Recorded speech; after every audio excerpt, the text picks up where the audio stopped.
শহরটা আজ বড্ড তপ্ত, ঠিক বৈশাখীর মেজাজের মতো। রেস্টুরেন্টের কাচের দেওয়ালের ওপাশে ট্রাফিক জ্যামের শব্দ শোনা যাচ্ছে না ঠিকই, কিন্তু ভিতরে বৈশাখীর দামি পারফিউমের কড়া ঘ্রাণ আর তার গলার তীক্ষ্ণ স্বর বাতাসকে ভারী করে তুলেছে। আমি শান্ত হয়ে বসে আছি, জানি যে আজকে ঝড় আসবে। আবার দেরি? শ্রাবণ, তোমার ঘড়ি কি চলে না, নাকি স্রেফ আমাকে অপমান করার জন্য তুমি 5 মিনিট দেরি করে আসো? আমার একটা মিনিটের দাম তোমার পুরো মাসের বেতনের সমান, এটা ভুলে যেও না। রাস্তায় জ্যাম ছিল বৈশাখী, আর আমি কিন্তু ঠিক 5 মিনিট নয়, মাত্র 3 মিনিট দেরি করেছি। একটু শান্ত হয়ে বসো, কফি অর্ডার করি। চুপ করো, একদম অজুহাত দেবে না। তোমার এই সস্তা জ্যামের গল্প শুনতে আমি আসিনি। আর কফি, এই 3rd ক্লাস রেস্টুরেন্টের কফি আমি খাবো? আমার স্ট্যান্ডার্ড সম্পর্কে তোমার কোনো ধারণা আছে, নাকি ইচ্ছে করেই আমাকে নিচু করার চেষ্টা করো? রেস্টুরেন্টটা খারাপ না বৈশাখী, এখানকার পরিবেশটা বেশ নিরিবিলি, তাই তোমাকে এখানে আসতে বলেছিলাম। আর স্ট্যান্ডার্ডের কথা বলছো? আরে ভালোবাসা কি স্ট্যান্ডার্ড মেপে হয়? ভালোবাসা? এই শব্দটা তোমার মুখে মানায় না শ্রাবণ। তোমার পকেটের যা অবস্থা, তাতে ভালোবাসা নয়, করুণা করা সাজে। আমি তোমার সাথে রিলেশনে আছি, এটাই তো তোমার 7 জন্মের ভাগ্য। আমার ফ্রেন্ড সার্কেলে সবাই হাসাহাসি করে আমি নাকি এক মধ্যবিত্ত ছেলের প্রেমে পড়েছি। বন্ধুরা হাসাহাসি করে বলে কি তুমি আমাকে ছোট করাটাকে অধিকার মনে করো? আমি মধ্যবিত্ত হতে পারি, কিন্তু আমার আত্মসম্মানটা তোমার ওই ব্যাংকের ব্যালেন্সের চেয়ে অনেক বেশি দামি। আত্মসম্মান? যার পকেটের দামি আইফোন কেনার ক্ষমতা নেই, তার আবার আত্মসম্মান কিসের? দেখো শ্রাবণ, আমি পরিষ্কার বলে দিচ্ছি, আমার সাথে চলতে হলে আমার লেভেলে আসতে হবে। তোমার এই ছেঁড়া জিন্স আর সস্তা ঘড়ি নিয়ে আমার সামনে আসবে না, লোক হাসাতে আমি পারবো না। আমি তো তোমাকে বদলাতে বলিনি বৈশাখী, আমি তোমাকে যেমন তেমনই ভালোবেসেছি। তোমার এই অহংকারটাকেও আমি মেনে নিয়েছিলাম, কিন্তু আজ মনে হচ্ছে তুমি মানুষটাকে চেনো না, শুধু চেনো পোশাক আর টাকা। হ্যাঁ চিনি, কারণ টাকা কথা বলে। টাকা না থাকলে তোমার মতো ছেলেদের রাস্তায় দাঁড়িয়ে থাকতে হয়। আমার বাবা যদি আজ এই রেস্টুরেন্টটা কিনতে চান, 1 সেকেন্ড লাগবে। আর তুমি এখানে বসে আমাকে জ্ঞান দিচ্ছ? Just shut up. টাকা হয়তো কথা বলে বৈশাখী, কিন্তু টাকা দিয়ে মন কেনা যায় না। তুমি আজকে যা দেখাচ্ছ সেটা তেজ নয়, সেটা ঔদ্ধত্য। একদিন এই ঔদ্ধত্যই তোমাকে একা করে দেবে। একা? আমি? বৈশাখী চৌধুরী কখনো একা হয় না। 1000টা ছেলে আমার পিছনে লাইন দিয়ে দাঁড়িয়ে থাকে, আমি শুধু দয়া করে তোমাকে সময় দিচ্ছি। এটা তোমার জন্য সুযোগ, বোঝা উচিত। দয়া? তুমি আমাকে ভালোবাসোনি বৈশাখী, তুমি আমাকে একটা খেলনা মনে করো, যাকে যখন ইচ্ছা অপমান করা যায়। কিন্তু মনে রেখো, খেলনা ভেঙে গেলে সেটা জোড়া লাগানো যায় না। ভেঙে গেলে ফেলে দেব, নতুন কিনবো। আমার কাছে অভাব কিসের? আর শোনো, কাল আমার এক বান্ধবীর বার্থডে পার্টি আছে, সেখানে তোমাকে নিয়ে যাব। কিন্তু খবরদার, ওই পুরনো ফর্মাল শার্ট পরে আসবে না। আমি ড্রাইভারকে দিয়ে একটা পার্সেল পাঠিয়ে দেব, ওটা পরে আসবে, বুঝলে? তোমার পাঠানো পোশাক পরে আমাকে যেতে হবে কেন? আমার নিজের পোশাক কি এতটাই খারাপ? হ্যাঁ খারাপ, জঘন্য। আমার প্রেস্টিজের প্রশ্ন। আমি চাই না কেউ বলুক বৈশাখীর বয়ফ্রেন্ড একটা ভিখারি। যা বলেছি তাই হবে। এখন আমি চললাম, আমার শপিং আছে, বিলটা তুমি পে করে দিও। যদিও জানি তোমার গায়ে লাগবে, তাও এটা তোমার আজকের পানিশমেন্ট। বৈশাখী ঝড়ের বেগে বেরিয়ে গেল। আমি শুধু চেয়ে রইলাম তার চলে যাওয়ার পথের দিকে। ওর রূপ যতটা প্রখর, ওর কথাগুলো ততটাই বিষাক্ত। তবুও কেন জানি এই মেয়েটাকে আমি ভালোবেসে ফেলেছি। হয়তো এই পাথরটার ভিতরেই আমি কোনো একদিন মানুষ খুঁজে পাব, সেই আশাতেই বুক বাঁধি। প্রথম দিনে সেই তিক্ত অভিজ্ঞতার পর ভেবেছিলাম বৈশাখী হয়তো একটু নরম হবে, কিন্তু তার আভিজাত্যের অহংকার এতটাই গভীর যে সে আমাকে আরও বেশি পরীক্ষা করতে শুরু করল। আজ বৈশাখীর এক বান্ধবীর জন্মদিনের পার্টি, শহরের সবচেয়ে নামী ক্লাবে আয়োজন। আমি বৈশাখীর পাঠানো সেই দামি স্যুটটা পরে আয়নার সামনে দাঁড়িয়ে ভাবছি, আমি কি আয়নায় নিজেকে দেখছি নাকি বৈশাখীর তৈরি কোনো রোবটকে দেখছি। পার্টিতে পৌঁছানোর পর থেকেই আমি অস্বস্তি বোধ করছি। বৈশাখী তার বন্ধুদের সাথে হাসাহাসি করছে, আর আমি এক কোণায় দাঁড়িয়ে ড্রিঙ্কসের গ্লাস হাতে নিয়ে মানুষের কৃত্রিমতা দেখছি। হঠাৎ বৈশাখী আমার দিকে এগিয়ে এলো, তার চোখে এক অদ্ভুত অবজ্ঞার দৃষ্টি। শ্রাবণ, তোমাকে ওখানে ওভাবে মূর্তির মতো দাঁড়িয়ে থাকতে কে বলেছে? ড্যাম ইট, তোমাকে এখানে নিয়ে আসাটাই আমার জীবনের সবচেয়ে বড় ভুল। দেখো আমার বন্ধুদের দিকে, রিহান, সায়েম, ওরা কিভাবে কথা বলছে, কিভাবে মুভ করছে, আর তুমি, তোমাকে দেখে মনে হচ্ছে এই মাত্র গ্রাম থেকে উঠে আসা কোনো গেও ভূত। আমি তো তোমার বন্ধুদের সাথে কথা বলার চেষ্টা করছিলাম বৈশাখী, কিন্তু ওরা তোমাকে পাত্তাই দিচ্ছে না। ওরা শুধু শেয়ার বাজার আর দামি ব্র্যান্ডের গাড়ি ছাড়া আর কোনো কথাই বোঝে না। আমি ওসবের কি জানি বলো?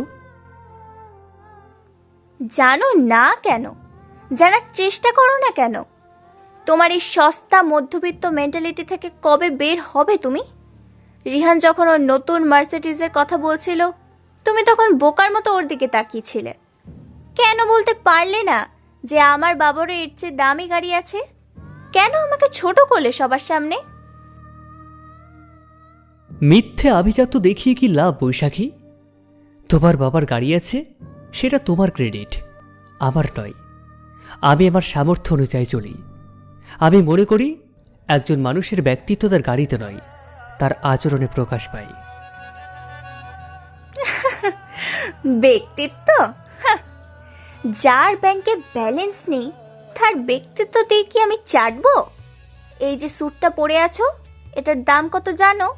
তোমার 1 বছরের হাত খরচ। এই স্যুটটা পরে অন্তত একটু হাই ক্লাস সাজার নাটকটা তো করতে পারতে তুমি। তুমি তো আমাকে সবার সামনে হাসির পাত্র বানাচ্ছ। আমি তোমাকে হাসির পাত্র বানাচ্ছি না বৈশাখী, তুমি নিজেই নিজেকে ছোট করছো। আরে তুমি কি দেখতে পাচ্ছ না যে তোমার এই তথাকথিত হাই সোসাইটির বন্ধুগুলো তোমার মুখের উপর প্রশংসা করলেও আড়ালে তোমাকে নিয়ে মজা ওড়াচ্ছে? কারণ তুমি অহংকারে চশমা পরে আছো। শাট আপ, একদম শাট আপ। আমার বন্ধুদের নিয়ে একটা কথাও বলবে না, ওরা আমার লেভেলে। আর তুমি, তুমি স্রেফ আমার একটা শখ। আমি চেয়েছিলাম একটা সাদা মাটা ছেলেকে ঘষে মেজে দামি হীরা বানাবো, কিন্তু আমি ভুলে গিয়েছিলাম যে কয়লা কখনো হীরা হয় না। আমি যদি তোমার কাছে কয়লা হই, তবে কেন আমাকে এই দামি হীরাদের মাঝে নিয়ে এসেছ বৈশাখী? আমি তোমার প্রতিটা কথা সহ্য করি কারণ আমি তোমাকে ভালোবাসি, কিন্তু তার মানে এই নয় যে তুমি আমার প্রেতাত্মাটাকে একদিন এভাবে খুন করবে। ভালোবাসা? এই ড্রামাটা বন্ধ করো তো শ্রাবণ। ভালোবাসা দিয়ে পেট ভরে না, আর স্টেটাসও বজায় থাকে না। কালকে রিহানের সাথে আমার একটা বিজনেস ডিনার আছে, তোমাকে আসতে হবে না। আমি চাই না ওখানে গিয়ে তুমি আবার আমাকে লজ্জিত করো। তুমি বরং তোমার ওই টিউশনি বা ছোটখাটো কাজ নিয়ে থাকো, ওটাই তোমার যোগ্য জায়গা। ঠিক আছে, আমি আসবো না, কিন্তু একটা কথা মনে রেখো বৈশাখী, এই যে দামি আলো আর মানুষের ভিড় দেখছো, এরা কেউ তোমার বিপদের পাশে থাকবে না। সেদিন কিন্তু এই কয়লার কাছেই তোমাকে ফিরে আসতে হতে পারে। কখনো না। বৈশাখী চৌধুরী কখনো হাঁটতে শেখেনি, আর তোমার মতো ছেলের কাছে ফিরে আসা, তার চেয়ে মরে যাওয়া ভালো। এই নাও গাড়ির চাবি, তুমি ট্যাক্সি করে বাড়ি যাও। আমি রিহানের সাথে ফিরবো, ওর সাথে ড্রাইভ করাটা অনেক বেশি কমফোর্টেবল। বৈশাখী আমার হাত থেকে চাবিটা একরকম ছিনিয়ে নিয়ে গটগট করে হেঁটে চলে গেল আমার কাছ থেকে। আমি ক্লাবের বারান্দায় এসে দাঁড়ালাম। বাইরের ঠান্ডা বাতাসটা আমার উত্তপ্ত কপালে এসে লাগল। আমি জানি বৈশাখী আমাকে ভালোবাসে না, সে ভালোবাসে তার ক্ষমতাকে। তবুও আমি এই মায়াজালে আটকা পড়ে আছি।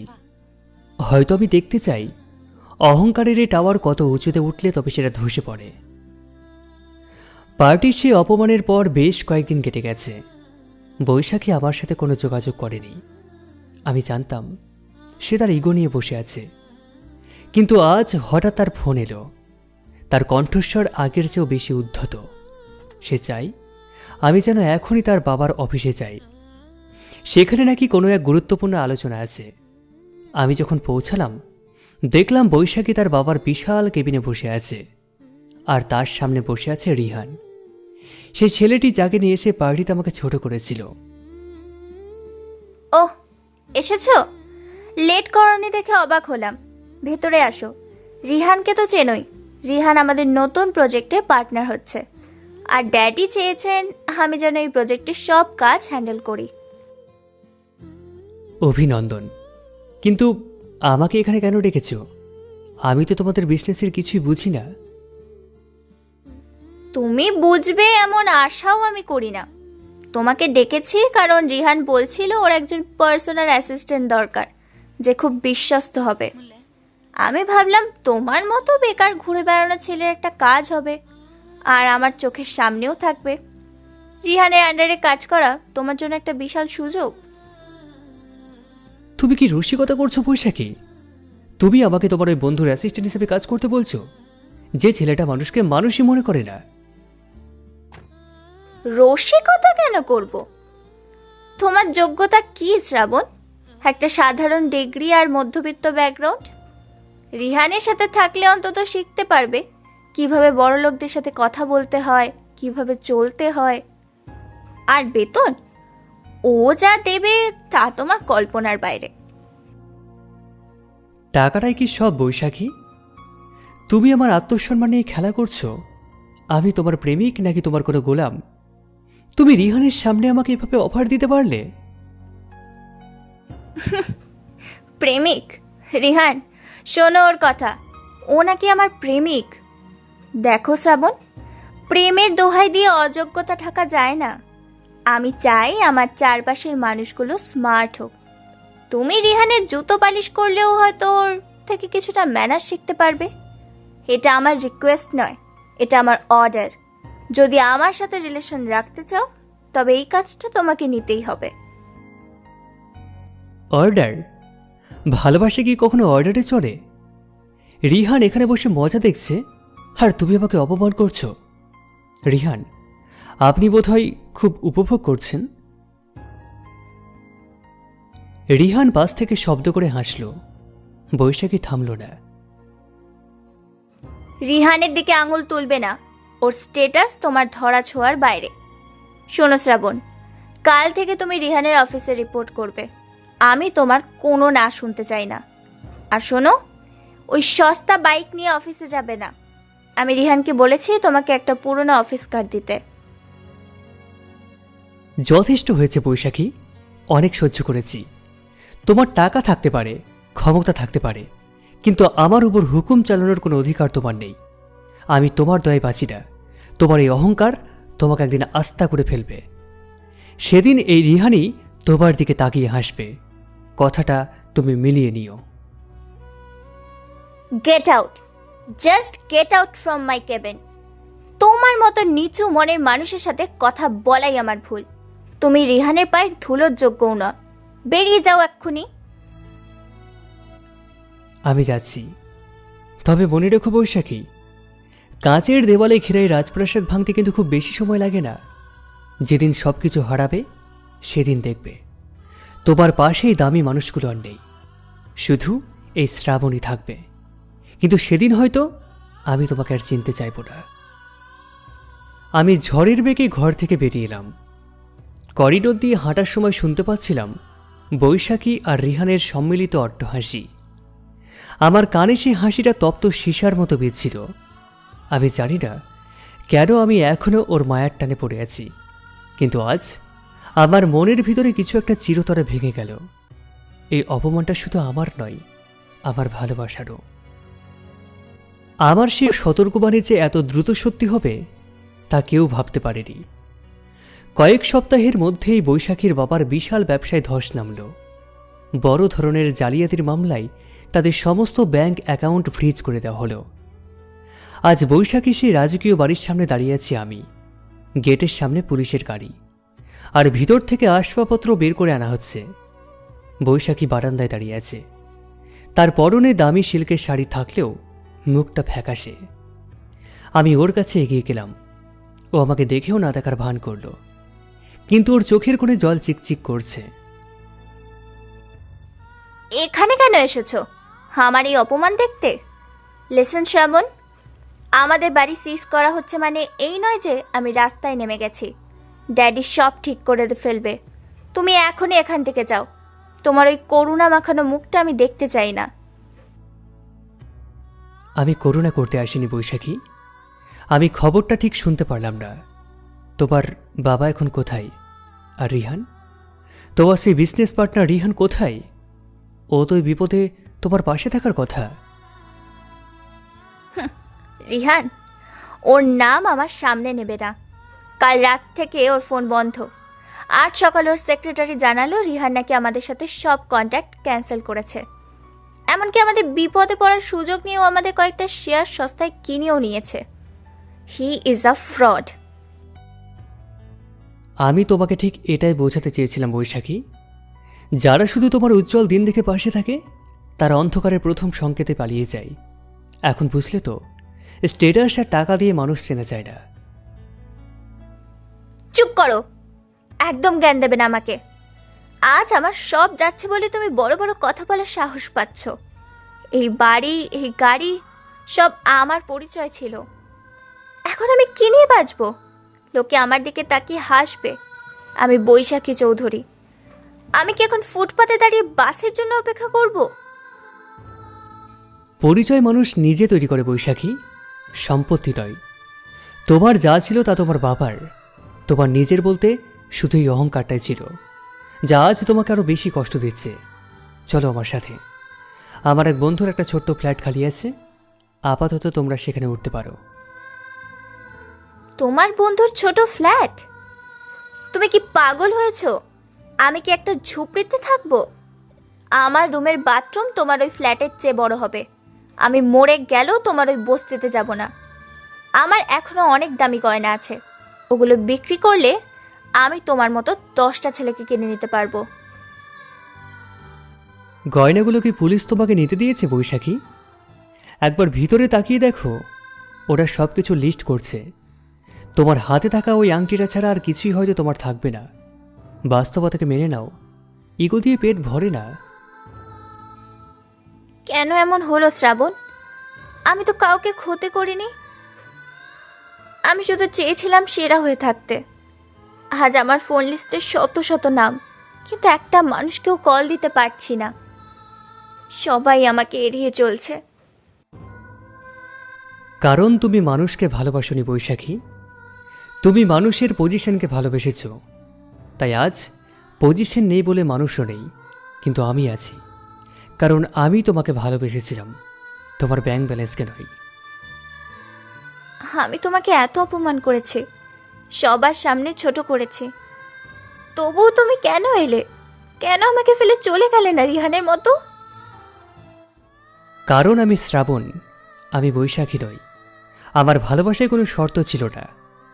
হাতটা ধরো বৈশাখী। রাজপ্রাসাদ হারিয়েছে ঠিকই, কিন্তু আকাশটা এখনো আছে।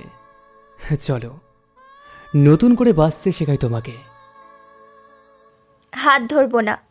আমি কারোর সাহায্য ছাড়াই ঘুরে দাঁড়াবো। তুমি যাও শ্রাবণ, আমাকে একা থাকতে দাও। আমি চাই না কাল খবরের কাগজে আসুক যে বৈশাখী চৌধুরী একটা মধ্যবিত্ত ছেলের আশ্রয় আছে। আমার পতন হলেও আমি একা পড়ব। তুমি এখনো বদলালে না বৈশাখী। তোমার এই একরোখা জেদি তোমার ধ্বংসের কারণ হবে। ঠিক আছে, আমি যাচ্ছি, কিন্তু মনে রেখো, যখন চারপাশটা একদম অন্ধকার হয়ে যাবে তখন একবার পিছনে তাকিও, আমি ওখানেই দাঁড়িয়ে থাকব। আমি চলে আসলাম। কিন্তু পিছনে তাকাতে দেখলাম বৈশাখী তার বাবার বিশাল নেমপ্লেটটা আঁকড়ে ধরে ডুকরে ডুকরে কাঁদছে। তার এই পতন আমাকে আনন্দ দিচ্ছে না, বরং এক গভীর দীর্ঘশ্বাস এনে দিচ্ছে। শহরের এক কোনায় একটা পুরনো জরাজীর্ণ ভাড়ার বাসায় এখন বৈশাখীদের ঠিকানা। সেই দামি পারফিউমের বদলে এখন স্যাঁতসেঁতে দেওয়ালের গন্ধই ওর সঙ্গী। বৈশাখীর বাবা অসুস্থ হয়ে বিছানায় পড়ে আছেন। আজ আমি দূর থেকে দেখলাম বৈশাখী একটা বাসের জন্য মোড়ে দাঁড়িয়ে অপেক্ষা করছে। ওর পরনে একটা সাধারণ সুতির কামিজ, কড়া রোদে ফর্সা মুখটা তামাটে হয়ে গেছে। আমি বাইক নিয়ে ওর সামনে গিয়ে দাঁড়ালাম। অনেকক্ষণ ধরে দাঁড়িয়ে আছো, বাসের দেখা পাবে না এখন, সব স্ট্রাইক চলছে। চলো আমি তোমাকে অফিসে পৌঁছে দিই। বাসে যাব না তো কি তোমার ভাঙাচোরা বাইকে চড়বো? আমি ঠিক আছে, আমাকে সাহায্য করার চেষ্টা করো না শ্রাবণ। আমি বলেছি না, আমি নিজের পথ নিজেই দেখে নেব। তোমার জেদটা এখনো গেল না বৈশাখী। তোমার গায়ের ওই দামি সিল্কের শাড়িগুলো তো কবেই বিক্রি হয়ে গেছে। এখন এই সাধারণ পোশাকে নিজেকে আয়নায় দেখেও কি তোমার সেই পুরনো আভিজাতের কথা মনে পড়ে? রোদটা দেখো, তুমি অসুস্থ হয়ে পড়বে। অসুস্থ হই আর মরি তাতে তোমার কি? তুমি তো এটাই চেয়েছিলে, তাই না? আমাকে এই রাস্তায় দাঁড়ানো অবস্থায় দেখতে। আজ তোমার খুব আনন্দ হচ্ছে, তাই না? যে বৈশাখী তোমাকে অপমান করত, সে আজ বাসের অপেক্ষায় দাঁড়িয়ে ঘামছে। তুমি ভুল বুঝছো বৈশাখী, আমি কোনো দিন তোমার পতন চাইনি। আমি শুধু চেয়েছিলাম তুমি যেন মানুষ চিনতে শেখো। আজ তোমার সেই রিহানটা কোথায়? এই রোদে ওরা কি একটা এসি গাড়ি পাঠিয়েছে তোমার জন্য? রিহান আজ আমাকে চিনতেই পারলো না শ্রাবণ। ওর অফিসে গিয়েছিলাম একটা চাকরির জন্য। ও সবার সামনে ওর সিকিউরিটি গার্ডকে বলল আমাকে বের করে দিতে। বলল ভিখারিদের এখানে জায়গা নেই। আমি সেদিনই প্রথম বুঝলাম, টাকা না থাকলে এই শহরে মানুষের কোনো পরিচয় থাকে না। ভুল বললে। টাকা না থাকলে তোমার পরিচয় মরে না, শুধু মুখোশধারী মানুষগুলো সরে যায়। ওঠো বাইকে, তোমার অফিসে দেরি হয়ে যাচ্ছে। এখন তো আর চাকরিটা হারালে চলবে না, তোমার বাবার ওষুধের টাকা জোগাড় করতে হবে তো। আমি শুধু সময়ের প্রয়োজনে উঠছি। মনে করো না আমি তোমার কাছে হার মেনেছি। আর হ্যাঁ, বাইকটা একটু সাবধানে চালাও, আমার খুব ভয় লাগে। ভয় পাবার কিছু নেই বৈশাখী। তুমি কোনোদিন ভেবেছিলে যে জীবন তোমাকে এভাবে মোচড় দেবে? একবেলা খাওয়ার জন্য তোমাকে 10টা লোকের কথা শুনতে হবে? ভাবিনি। আমি ভাবতাম পৃথিবীটা আমার হাতের মুঠোয়। আমি ভাবতাম টাকাই সব। কিন্তু আজ যখন কলিগরা আমাকে নিয়ে কানাঘুষো করে, যখন বাসে ভিড়ের মধ্যে মানুষ ধাক্কা দেয়, তখন নিজের প্রতি ঘৃণা হয়। কেন আমি সবাইকে এত তুচ্ছ মনে করতাম? হয়তো ওপরওয়ালা আমাকে শাস্তি দিতে চাচ্ছিলেন। এটা শাস্তি নয় বৈশাখী, এটা শিক্ষা। জীবন তোমাকে শেখাচ্ছে যে একটা রিক্সা চালক বা একজন ঝাড়ুদারেরও আত্মসম্মান আছে। তুমি আজকে যা অনুভব করছো, আমি প্রতিদিন তোমার কথায় তার চেয়ে অনেক বেশি অপমান সহ্য করেছি। তবু আমি তোমার হাতটা ছাড়িনি। কেন ছাড়োনি শ্রাবণ? আমি তো তোমাকে মানুষই মনে করিনি। আমি তো তোমাকে শুধু আমার ইগো স্যাটিসফাই করার একটা বস্তু মনে করতাম। তুমি কি আমাকে ঘৃণা করো না? ঘৃণা করার জন্য মনের মধ্যে অনেকটা জায়গা লাগে বৈশাখী। তুমি যতবার আমাকে ধাক্কা দিয়েছ, আমি ততবার তোমাকে আগলে রাখার শপথ নিয়েছি। তুমি মানুষ নও শ্রাবণ, তুমি হয়তো কোনো পাগল। এই শহরে স্বার্থ ছাড়া কেউ কাউকে এক পা এগিয়ে দেয় না। আর তুমি আমার মতো একটা ধ্বংস হয়ে যাওয়া মেয়ের বোঝা বইছ। অফিসের সামনে আমাকে নামিয়ে দিও। আমি চাই না কেউ দেখুক আমি বাইকে করে এসেছি। তোমার অহংকারটা এখনো একটু হলেও বেঁচে আছে দেখছি। ঠিক আছে, আড়ালে আমি নামিয়ে দেব। তবে মনে রেখো, যেদিন এই মিথ্যা আভিজাত্যের পর্দাটা পুরোপুরি ছিঁড়ে ফেলবে, সেদিনে তুমি প্রকৃত শান্তি পাবে। অফিসের কিছুটা দূরে ওকে নামিয়ে দিলাম। ও একবারও পিছন ফিরে তাকালো না, দ্রুত পায়ে ভিড়ের মধ্যে মিশে গেল। কিন্তু আমি জানি ওর সেই শক্ত খোলসটা ভিতরে ভিতরে ভেঙে চুরবার হয়ে যাচ্ছে। বৈশাখী এখন বুঝতে শুরু করেছে যে হীরা শুধু দামি পাথর নয়, আসলে হীরা হলো সেই মানুষ যে বিপদের অন্ধকারেও আলো দেয়।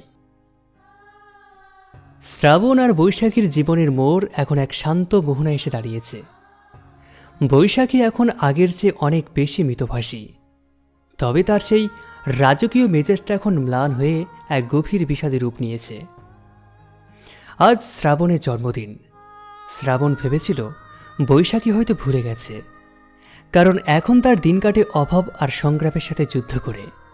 কিন্তু সন্ধ্যার দিকে বৈশাখী শ্রাবণকে পুরনো পার্কের লেকের পাড়ে ডাকল, যেখানে তারা একসময় দামি গাড়িতে করে আসত। আকাশে আজ মেঘ জমেছে, ঠিক শ্রাবণের সে ঝড়ের মতো। কিন্তু আজ বৈশাখীর চোখে সে বিদ্যুৎ নেই, আছে শ্রাবণের জন্য এক বুক হাহাকার। এসেছো? আমি ভেবেছিলাম তুমি হয়তো আসবে না। এখন তো আর আমার সেই ক্ষমতা নেই যে তোমাকে হুকুম দিয়ে নিয়ে আসবো। তুমি ডাকলে আমি না এসে পারি? আর হুকুমের কথা কেন বলছো? তুমি তো এখন অনুরোধ করতে শিখেছো বৈশাখী। এটা আমার কাছে অনেক বড় একটা প্রাপ্তি। শিখেছি শ্রাবণ, আমাকে খুব কঠিনভাবে শিখিয়েছে। এই যে দেখো, আমার নখগুলো এখন আর পালিশ করা নেই, রান্নার মশলার দাগ লেগে আছে। আমার এই হাতগুলো একসময় শুধু দামি গিফট ধরতো, আর এই যেগুলো দিয়ে বাবার জন্য ওষুধ আর চালের প্যাকেট বইতে হয়। জানো শ্রাবণ, প্রথম যেদিন রান্না করতে গিয়ে হাত পুড়েছিল সেদিন খুব কেঁদেছিলাম। কিন্তু আশ্চর্যের বিষয় কি জানো, সেই কান্নাটা ব্যথার ছিল না, ছিল অনুশোচনার। অনুশোচনা কিসের জন্য? অনুশোচনা এই জন্য যে আমি ভাবতাম পৃথিবীটা আমার সেবায় নিয়োজিত। আমি ভাবতাম তোমার মতো মানুষকে অপমান করা আমার অধিকার। আজ যখন অফিসে বসের ঝাড়ি খাই, যখন রাস্তায় কেউ আমার দিকে কুরুচিপূর্ণভাবে তাকায়, তখন প্রতি মুহূর্তে তোমার সেই মুখটা মনে পড়ে।